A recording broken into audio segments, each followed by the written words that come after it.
ومن يضلله فلا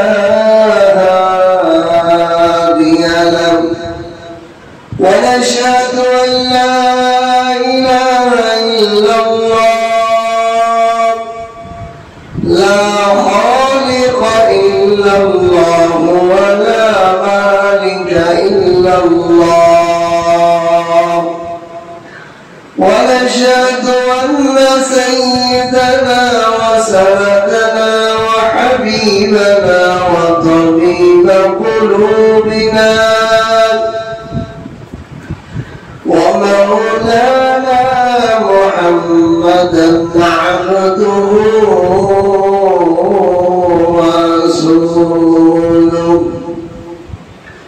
أما بعد فأعوذ بالله من الشيطان الرجيم بسم الله الرحمن الرحيم وما من دابة في الأرض إلا على الله رزقها وقال تعالى في آية أخرى وما خلقت الجن والإنس إلا ليعبدون ما أريد منهم من رزق وما أريد أن يطعمون وقال النبي صلى الله عليه وسلم ليس الغنى عن كثرة العرب ولكن الغنى غنى النفس وقال النبي صلى الله عليه وسلم قد أفلح من أسلم ورزق كفافا وقنعه الله بما آتاه أو كما قال عليه الصلاة والسلام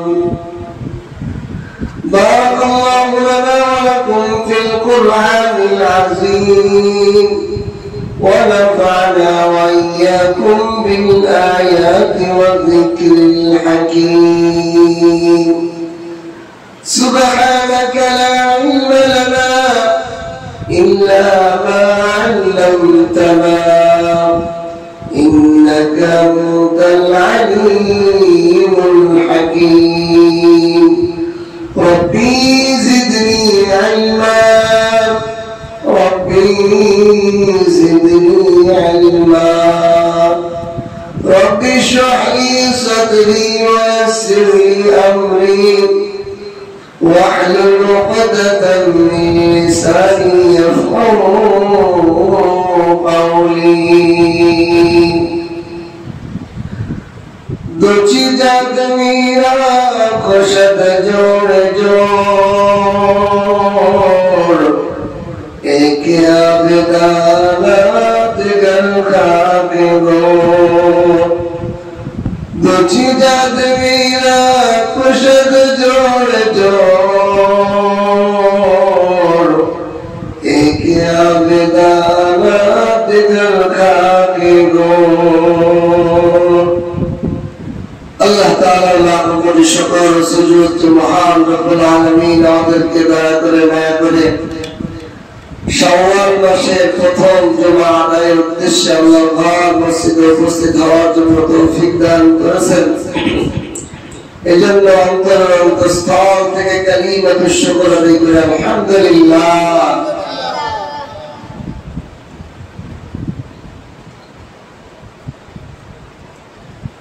খুতবা এবং দুরূদের পর কোরআন কারীম থেকে যে আয়াত এবং হাদিস থেকে যে হাদিস দুটি পাঠ করেছি এই আয়াত এবং হাদিসের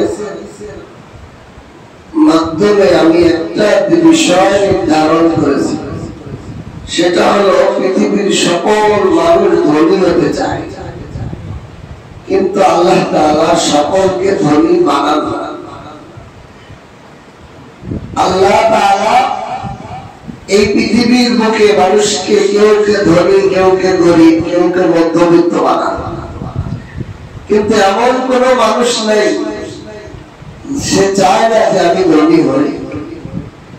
কিন্তু আল্লাহ তাআলা যেইভাবে আমাদেরকে ধনত্ব রিজিক দান করেন সেইভাবে আমরা আল্লাহ থেকে নিয়ে শিখেছি। এই জন্য আমরা কি হতে পারি না, ধনী হতে পারি না। প্রতিটা জিনিস নেওয়ার দেওয়ার একটা পদ্ধতি থাকে, কিভাবে নিতে হয়, কিভাবে দিতে হয়। দেওয়ালার একটা নিয়ম আছে যে আমি এইভাবে দিই, নেওয়ালারও নেওয়ার কাইফিয়ত হয়ে যায় ভালো নয়, পায় না, ঠিক কিনা? দুনিয়ার সব জায়গা আপনি দেখেন, স্বামী দেনেওয়ালা, স্ত্রী নেওয়ালা, বাবা দেনেওয়ালা, ছেলে নেওয়ালা। বাবা যেইভাবে দিতে চায় ছেলে সেইভাবে নিতে চায় না, ওই সন্তান পায় না, কম পায় বা সেভাবে পায় না। আর যেই সন্তান বাবা যেভাবে দিতে চায় ওটা বোঝে এবং ওইভাবে নেয়, বাবা বোন বুঝে নেয়, সে বেশি পায়, ঠিক কিনা? এজন্য আমাদেরকে আল্লাহ তাআলা রিজিকের বিষয়টা বুঝতে হবে। আমরা সবাই ধনত্ব চাই, বহু সম্পদ চাই, গাড়ি বাড়ি টাকা। 1 লাখ টাকা থাকলে কিভাবে আমার অ্যাকাউন্টে 2 লাখ টাকা হয়ে যেতে পারে? আমার একটা বাড়ি থাকলে আরেকটা বাড়ি কেমনে হবে এর চিন্তা আছে। কিন্তু আল্লাহ তাআলা কিভাবে দিবেন ওইভাবে যদি আমরা না নিই, ওই সম্পত্তি আমার জন্য বিপদ হয়ে যায়, ঠিক কিনা? হযরত মূসা আলাইহিস সালাতু ওয়াস সালাম আল্লাহ তাআলাকে প্রশ্ন করলেন, আল্লাহ আপনি কি বান্দাকে ধনী বানাতে চান না? আল্লাহ বলেন অবশ্যই, আমি সকল মানুষকে ধনী বানাতে চাই। তো মূসা আলাইহিস সালাতু ওয়াস সালাম বললেন, আল্লাহ তা আপনি ধনী বানান না কেন? আল্লাহ তাআলা বলেন, আমি বান্দাকে ধনী বানাইতে চাই কনাআত তথা অল্প তুষ্টিতে, আর মানুষ ধনী হতে চায় বিলাসিতা, অধিক খরচের মাধ্যমে। মনে করো অনেক টাকা হওয়াই তার বিলাসিতা, ধনত্ব। আল্লাহ তাআলা বলেন, আমি অল্প তুষ্টির মধ্যে ধনত্বর সিস্টেম রেখেছি। এখন অল্প তুষ্টি আর বিলাসিতা এই দুইটা জিনিস বুঝলে আল্লাহ থেকে নেওয়া সহজ। আল্লাহ পাক কোরআনে কারীমের মধ্যে বলেন, ওয়ামা মিন দাব্বাতিন ফিল আরদি ইল্লা আলাল্লাহি রিজকুহা। জমিনের মধ্যে এমন কোন প্রাণী নাই, চলতে ফিরতেওয়ালা, চলাফেরা করতেওয়ালা এমন প্রাণী, কোন প্রাণী বাদ নাই। সকল প্রাণীর রিজিক আমি আল্লাহর কুদরতি হাতে। সুবহানাল্লাহ। শুধু মানব জাতি নয়, পিপীলিকা, পানির মধ্যে মাছ, কীট পতঙ্গ, তরুলতা, যত প্রাণী আছে সব রিজিকের দায়িত্ব কার হাতে? আল্লাহর হাতে। এটা কোরআনের স্পষ্ট কথা, সহিহ নস, কোন এর মধ্যে অস্পষ্টতা নেই। যে আল্লাহ বলেন নিজেই, ওয়ামা মিন দাব্বাতিন ফিল আরদ, জমিনের মধ্যে কোন প্রাণী বাদ নাই, তবে সকলের জিম্মাদারি রিজিকের ক্ষেত্রে আমার উপর।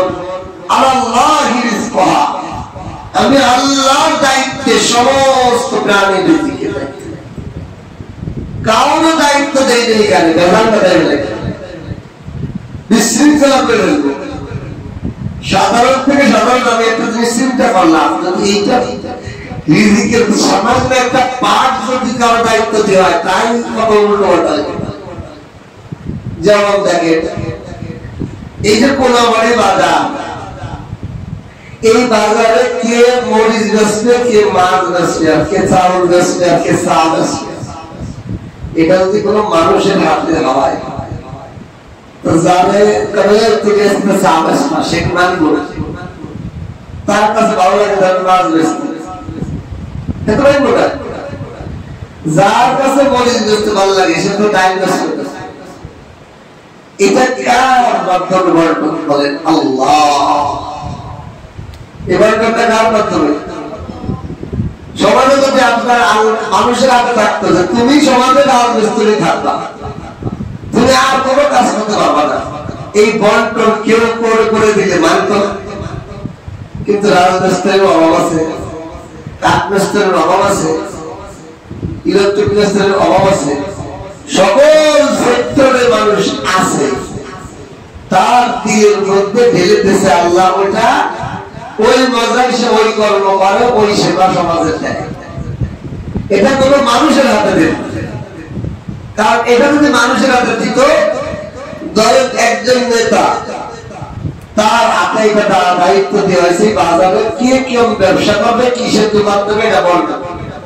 সে করবে তার আত্মীয় স্বজন যারা আছে প্রিয় মানুষ, তাদেরকে ভালো ভালো ব্যবসা দিবে, অন্যান্য লোকদেরকে খারাপ ব্যবসা দিয়ে দেবে, তার যেটা তাদের মিজাজে মানে। যখন মিজাজে মানবে না, সে কি মানুষ ভালো লাগবে? বাজারে মিস্ত্রি আল্লাহ তাআলা এই জন্য বলেন, আমি জমিনের মধ্যে যত প্রাণী আছে সব রিজিকের বিষয়ে যত কিছু আছে সব আমার হাতে কন্ট্রোল। রিজিকের বিষয় কে ধান চাষ করবে আর কে মরিচ চাষ করবে এটাও কোনো মানুষ বন্টন করে না। যার দিলে যার দ্বারা যে কাজ ভালো হবে আল্লাহ তাআলা তার দিলে এটা ঢেলে দেন, তার দ্বারা মরিচের ক্ষেত করান, তার দ্বারা তরমুজের ক্ষেত করান, যার দ্বারা ধান ভালো হবে তার ধান ক্ষেত করান। ঠিক কিনা? এই কৃষক চাইলে তো ভাবতেন যে আমি আর ক্ষেত খাওয়া করবো না, আমি একটা দোকান বাজারে ব্যবসা দোকান দিব, পাতেন কিনা?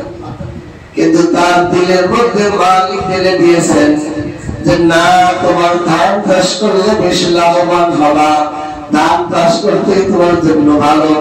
এই জন্য সে এটা করতেছে। কন্ট্রোল কে করেন? আল্লাহ। সবাই রিজিক দিতেছে, কোন একটা প্রাণী না খায় থাকে না, আল্লাহ পাক তাকে কুদরতি ভাবে খাওয়ান, সমস্ত প্রাণীকে খাওয়াবে।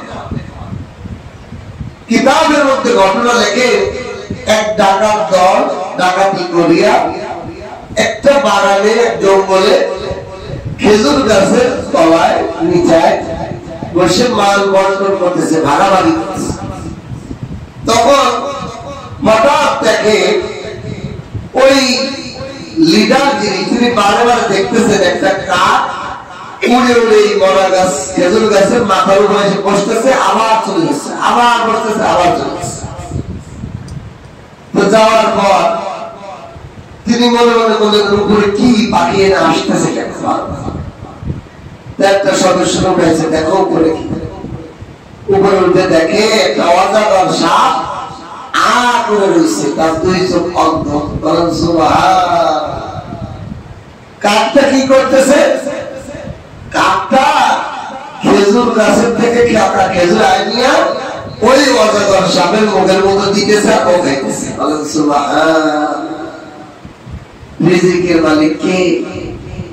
এই ঘটনা যখন ডাকাত দলের সর্দার সদস্য এসে সর্দারের কাছে বলছে, এটা অন্ধ অজাগা, তার মুখের মধ্যে আল্লাহ তাআলা কাকের মাধ্যমে রিজিক পৌঁছাইতেছে, তার দিলে এমন ধাক্কা লাগছে, হায় যে মালিক একটা অন্ধ সামনে কুদরতি ভাবে রিজিক দেয়, আর আমি হলাম মানুষের মধ্যে সৃষ্টি জগতের মধ্যে শ্রেষ্ঠ মানব, আশরাফুল মাখলুকাত।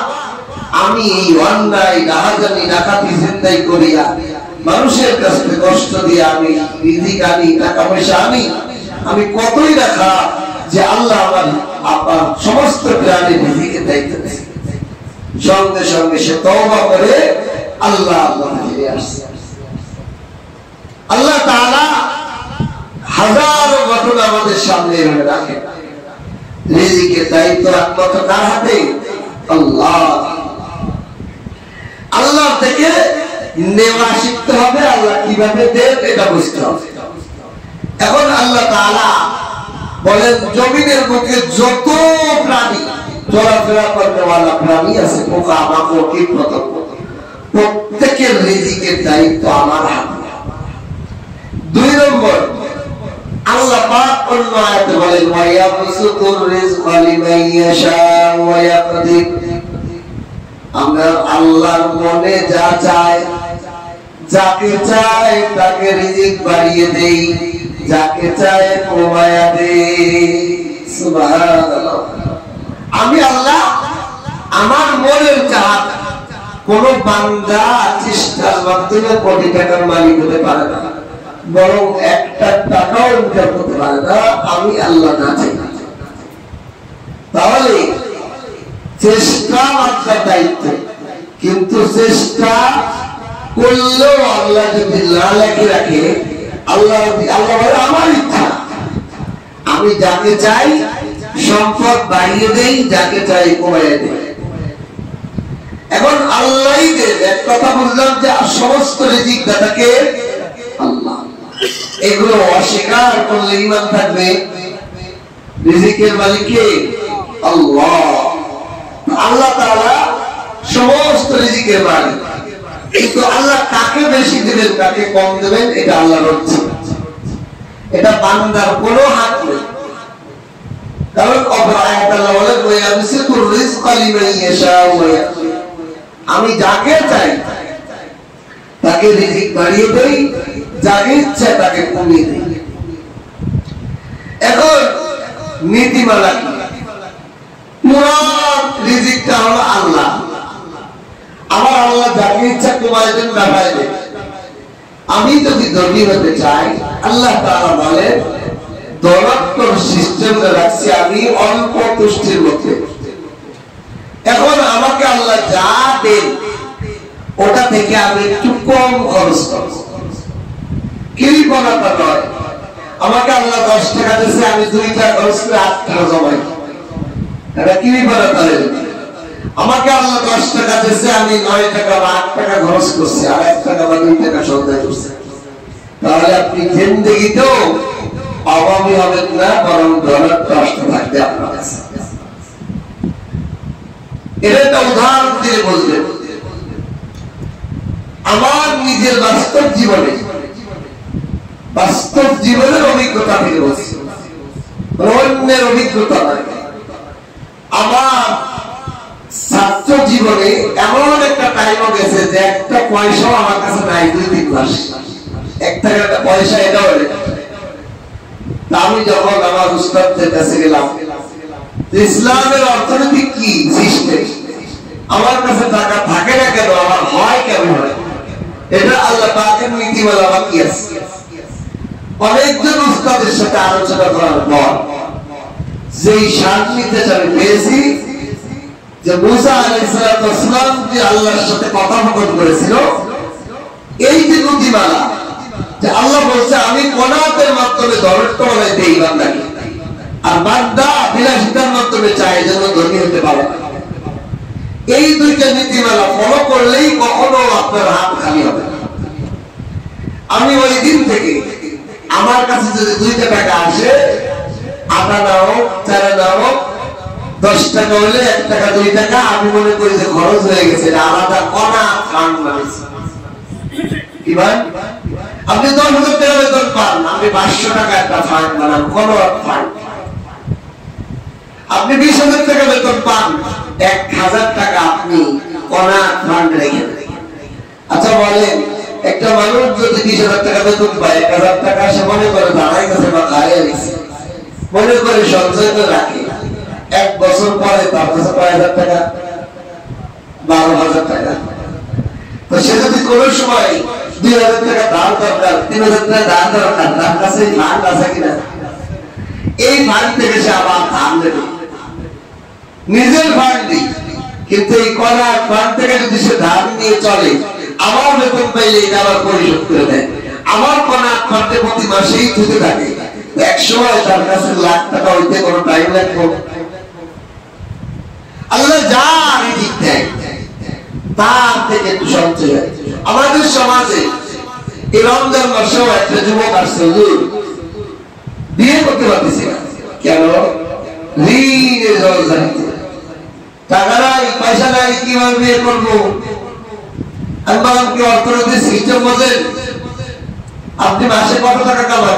20-30 হাজার টাকা কামান, কিন্তু ঋণের বোঝা মাথায় 2-3 লাখ, 2.5 লাখ, 3 লাখ। তাই বললাম দেখেন, আপনি অর্থনৈতিক সিস্টেম বোঝেন, আপনি 20,000 টাকা 30,000 টাকা কামায়ও হাজার হাজার টাকা ঋণ।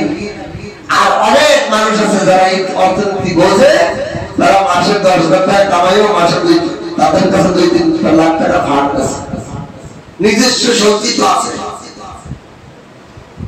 আপনি ওই কলার ফলো করেন, আল্লাহ যা রিজিক দিয়েছে 20,000 টাকা কামাইছে, কিন্তু তার প্রতি মাসে 25,000 টাকা খরচ। আচ্ছা বলেন, 35,000 ধরলাম না, 30,000 টাকা বেতন, 31,000 প্রতি মাসে খরচ, তাহলে তা 1 বছর পরে কত হাজার টাকা ঋণ? 12,000 টাকা ঋণ। আল্লাহ তাআলা যেই সিস্টেমে আমাকে আপনাকে চলতে বলছে, ওই সিস্টেম মানি নেই, ঋণের বোঝা আমার আপনার আসছে। আর আল্লাহ তাআলা নবী বলেন, আল্লাহর নবী জীবন দশায় যারা ঋণগ্রস্ত হতেন তাদের জানাজায় শরীক হতেন।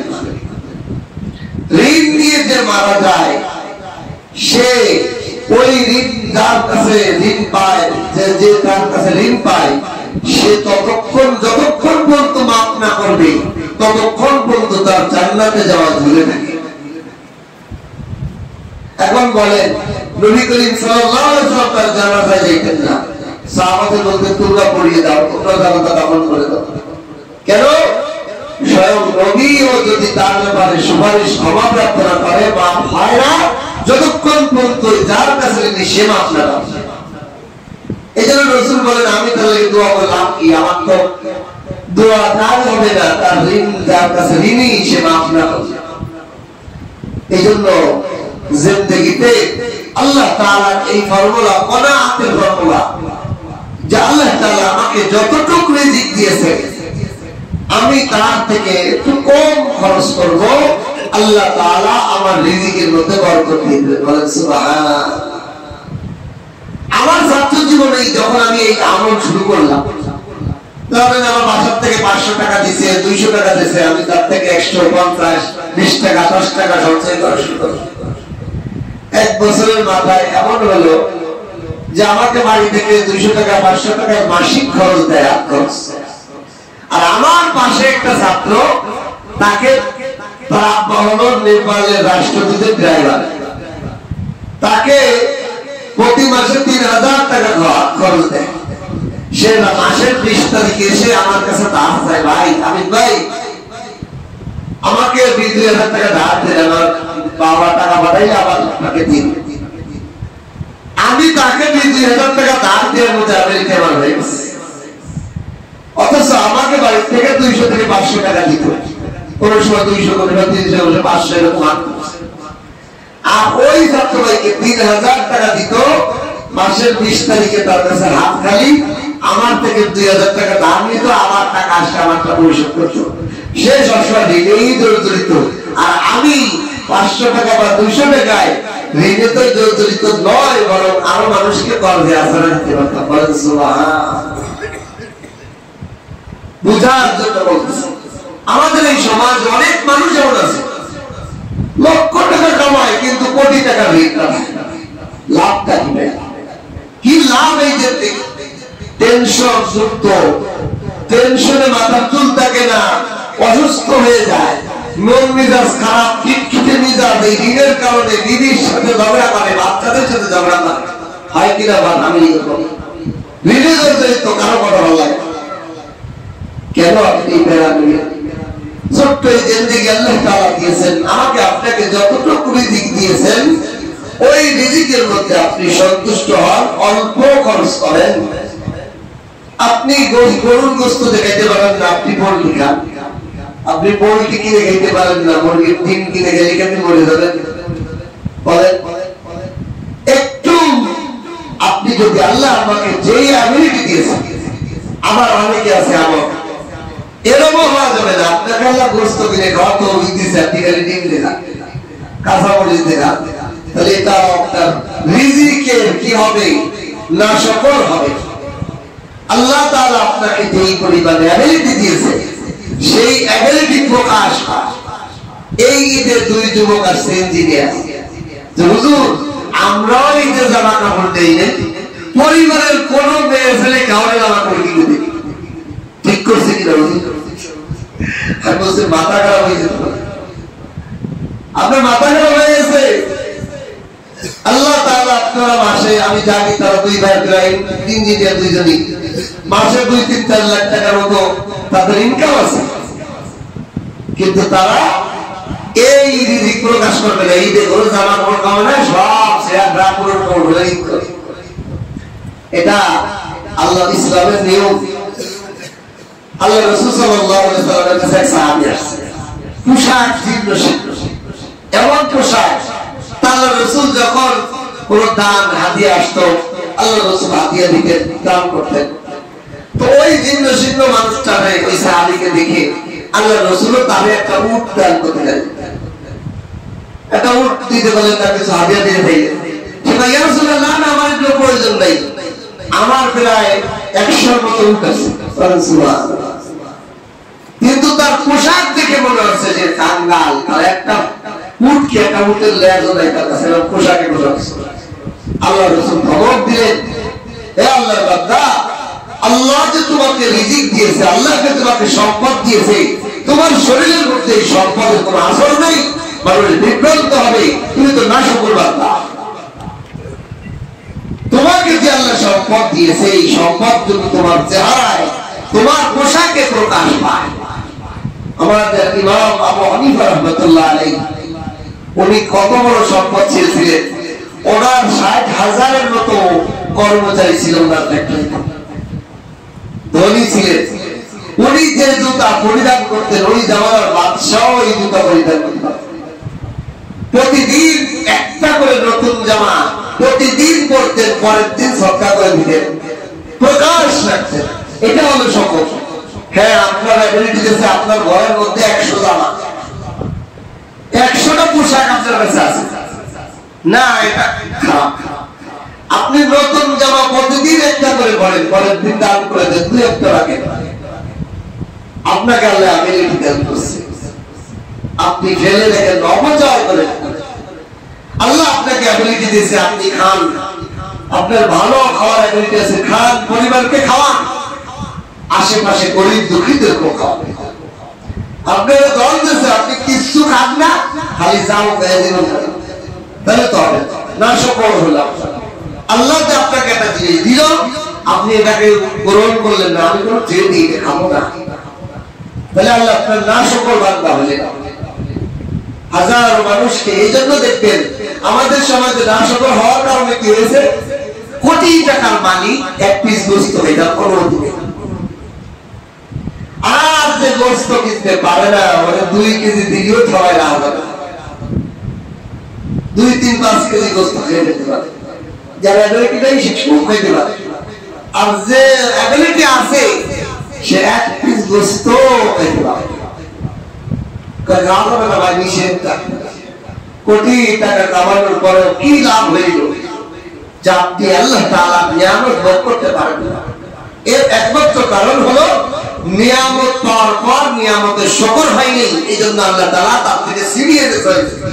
সম্পদ ঠিকই দিয়েছেন, সম্পদের মূল মজাটা সে পায় না। কোটি টাকার পোশাক, কোটি টাকার মালিক এমন ভাবে পোশাক পরে মনে হয় যে রাস্তার টুকাই, ওর থেকে আল্লাহ তাআলা না শুকরের কারণে ওর থেকে ওই মিজান হয়ে গেছে, ওটা ভালো পোশাক কিনে পড়ে। অথচ আল্লাহ তাআলা দেখেন আমাদের সমাজে উলামা ইকরাম, উলামা, আলেম উলামা কয় টাকাতে চলে, সমাজের সবচেয়ে ভালো দামি পোশাকটা তারা পরে। পোশাকের মধ্যে সবচেয়ে দামি পোশাক হলো সাদা পোশাক। কারণ সাদা মানে এটা হলো কোনো ভেজাল নাই, 2 নম্বর হয়নি। আর রঙিন মানে এই সাদার 2 নম্বর করছে। এই জন্য আল্লাহ রাসূল সাল্লাল্লাহু আলাইহি ওয়াসাল্লাম হাদিসে বলেন, আহাব্বু সিয়াব ইলা রাসূলিল্লাহি সাল্লাল্লাহু আলাইহি ওয়াসাল্লাম আল আবিয়াদ আও কামা ক্বালা আলাইহি সাল্লাম। রাসূল বলেন, আমার কাছে সবচেয়ে প্রিয় পোশাক হলো সাদা পোশাক।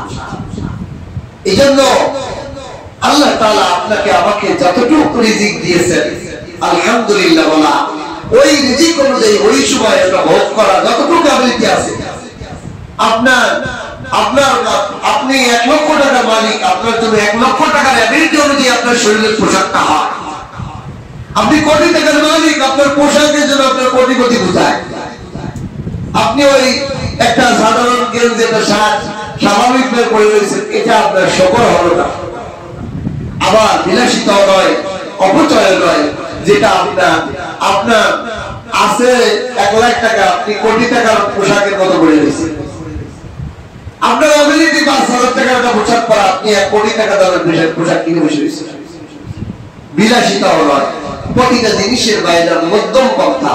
আল্লাহ পাক কোরআনে কারীমের অন্য এক আয়াতে এটা বলে দিয়েছেন, ওয়াল্লাযীনা ইযা আনফাকু লাম ইয়াসরিফু ওয়া লাম ইয়াকতুরু ওয়া কানা বাইনা যালিকা কাওয়ামা। আল্লাহ তাআলা বলেন, ওই সমস্ত লোক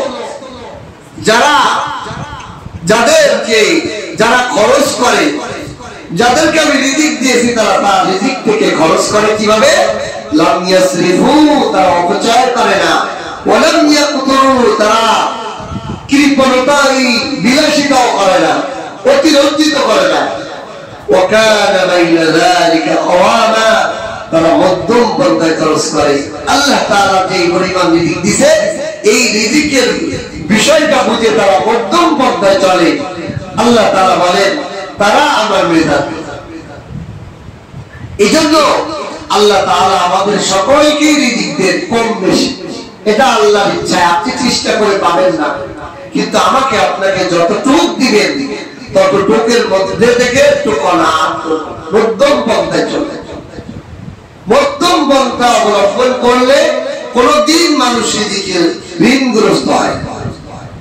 এই জন্য কোনাবাড়ি বাজারে আমার কাছে আসছে লোক আছে, যে একটা তার দোকান ব্যবসা আছে, ব্যবসায়ী দোকান আর নিজস্ব বাড়ি আছে। এই বাড়ি আর ব্যবসার যত পুঁজি আছে এগুলো সব মিলিয়ে তার 50 লাখ টাকার মালিক।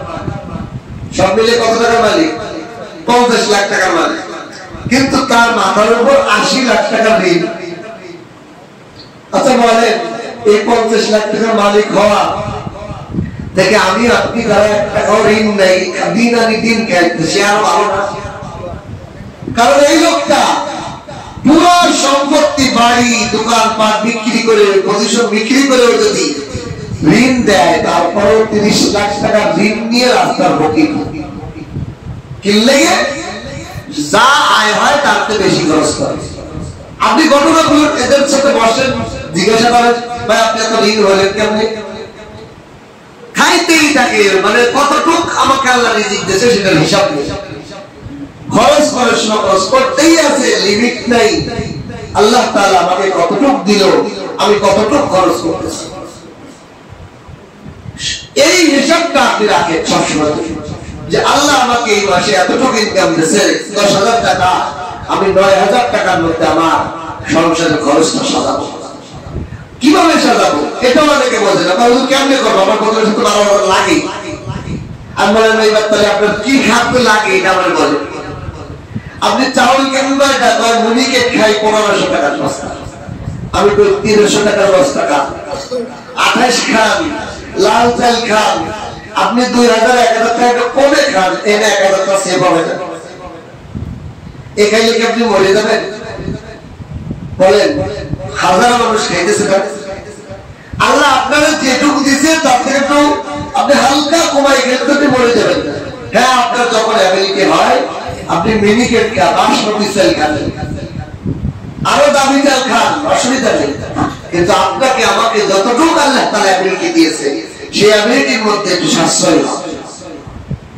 আপনি মাসে 2 দিন গরুর গোশত খান, একদিন খাওয়া কমাই দেন, আর একদিন মুরগি দিয়ে চালাই দেন। এভাবে যদি আপনি একটু সাশ্রয় হন, এতে অপচয় না মানে এতে আপনি কি করলেন, তাহলে আপনার এই 12,000 টাকা যে আপনি বাজেট করে রাখছেন ওর থেকে তো বেরোইতে পারতেছেন না, ওটা দেখবেন যে ক্লিয়ার হয়ে গেছে 10,000 এর মধ্যে এসেছে। 100 দেখবেন এইভাবে সাশ্রয় করতে গেলে আপনি 8-9,000 একটু সবাই দেবেন। এভাবে যখন আমরা আল্লাহ তাআলার দেয়া রিজিককে সন্তুষ্ট থাকবো যে আলহামদুলিল্লাহ আমাকে যা দিয়েছে, এজন্য হাদিসে আল্লাহ রাসূল বলেন, قد أفلح من أسلم ورزق كفافا وقنعه الله بما آتاه أو كما قال عليه الصلاة والسلام। রাসূল বলেন সফল ওই ব্যক্তি, কামিয়াব ওই ব্যক্তি, মান আসলামা যে মুসলমান হয়েছে, 1 নম্বর। 2 নম্বর রুজিকা কাফাফান, যাকে যথেষ্ট রিজিক দেওয়া হয়েছে, যতটুকু প্রয়োজন ততটুকু। এটা যে কত বড় একটা জিনিস, আল্লাহু আকবার। আমি অনেক দরিদ্র মানুষের সাথে গল্প করি, যেহেতু আমি একজন আলেম মানুষ, সব ধরনের মানুষ কথাবার্তা বলে, নিজের দুঃখের কথা বলে। তা আমি আমার অভিজ্ঞতা আমি দেখছি, দুঃখী যারা একটু অভাবে থাকে তাদেরও সমস্যা, বেশি অভাবে থাকলে একটু সমস্যা, আবার যাদের বেশি টাকা এদেরও সমস্যা।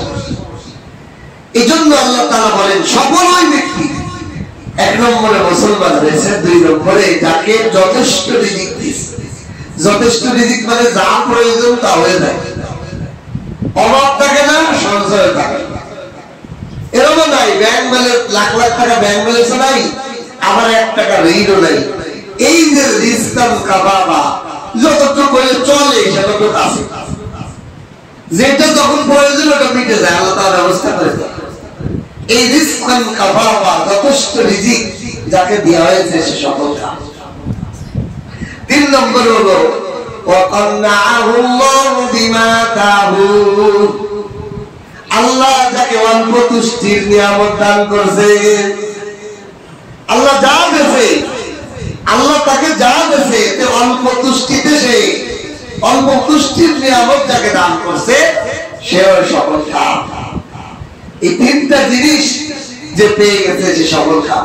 1 নম্বরে সে যে মুসলমান, 2 নম্বরে যাকে একজন উস্তাদ, আমার হুজুর, ওনাকে বলছে হুজুর আপনাকে আমার বাসায় দাওয়া, আপনি কি খাইতে পছন্দ করেন? হুজুরের ছাত্রদের কাছে, হুজুরের কাছের লোকদের কাছে আমি যাচ্ছি। তো হুজুরের সবচেয়ে প্রিয় হলো ডিমবাজি। কি বাজি? ডিমবাজি। এখন বলেন এই হুজুরদের খুশি করার জন্য বহু কিছু লাগবে, যে কোনো গরিব মানুষ হলো বাপ দিয়ে একটা ডিমবাজি দিলে উনি খুশি। তাহলে এই যে অল্প তুষ্টির কারণে তাকে মেহমানদারি করার তৃপ্তি, আর সেও তৃপ্তি। আরেকজনদের দাওয়াত দিয়েছেন, রোস্ট লাগবে, চিংড়ি মাছ লাগবে, কই মাছ লাগবে, খাসির গোশত লাগবে, গরুর গোশত লাগবে, হাঁসের গোশত লাগবে, কবুতরের গোশত, এত আইটেম করে কি খাওয়াইলো, কিছুই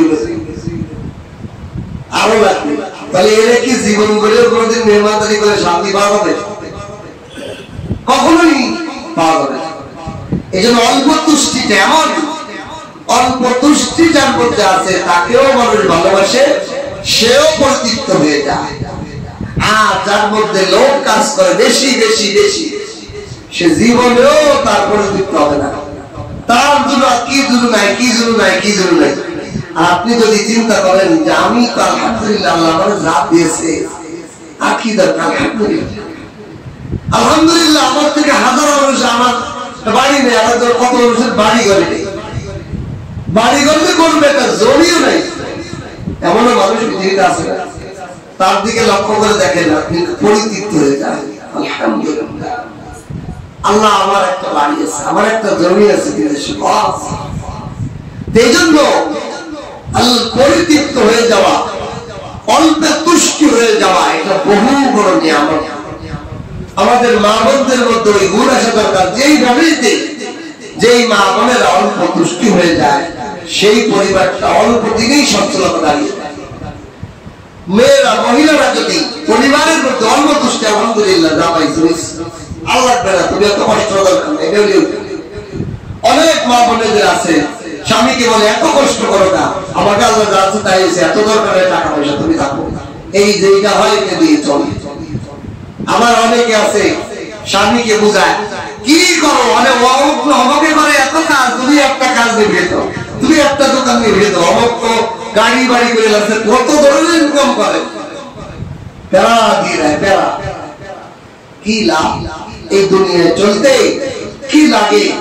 অল্প তুষ্টি যখন হয়ে যাবে আপনার কাছে সঞ্চিত থেকে যাবে, আর বেশি লোক বেশি পাওয়ার আকাঙ্ক্ষায় কোনোদিনও আপনার আকাঙ্ক্ষা শেষ হবে না। এই জন্য এই দুনিয়ার হায়াতে আল্লাহ তাআলা আমাদেরকে অল্প তুষ্টি নিয়ামত দান করে বলে দান। এই জন্য দোয়ার মধ্যে আল্লাহর কাছে চাওয়া, আয় আল্লাহ আমাকে আপনি অল্প তুষ্টির নিয়ামত দান করেন, আমি যেন অল্পতে তৃপ্ত হয়ে যাই, অল্পতাই যেন আমার পরিতৃপ্ত হয়ে যায়। এক জায়গা বসছে চার বন্ধু খাওয়া রেখে, চার বন্ধুর একজনের এক প্লেট ভাত যা দিছে এটারই অর্ধেক খাইতে পারে না, অর্ধেক খাইছে আর অর্ধেক চলতে যায়। দেখেন এর তো পরিতৃপ্ত আলহামদুলিল্লাহ। আর একজনের এক প্লেট ফুল খেয়ে লাগছে, আর একজনের 2 প্লেট, আর একজনের 3 প্লেটও শেষ হয়ে আরো লাগে আমার না, ঠিক কিনা? এই যে ওই বেশি যার লাগতেছে তার জন্য লোক লাগবে, আগে দিতে হবে, আরো দিতে হবে, হ্যাঁ বেশি না, কিন্তু যে অল্প তুষ্টি হয়ে গেছে তার জন্য তাকে আর বেশি কিছু দেওয়া লাগবে। এই জন্য অল্প তুষ্টি গুণ যেন আসিয়া দেওয়া হবে। অল্পতে যদি আমি পরিতৃপ্ত হয়ে যাই, আমি যদি তৃপ্ত হয়ে যাই আর কি লাগে আমার? ধর একটা মানুষ পেট ভরে বানার খানা পেয়েছে, খাওয়ার পর এখন যদি তার বন্ধু তারা হোটেলে নিয়ে রোস্ট বিরিয়ানি তেহারি খাচ্ছি সব সাথে বলে ভালো লাগবে।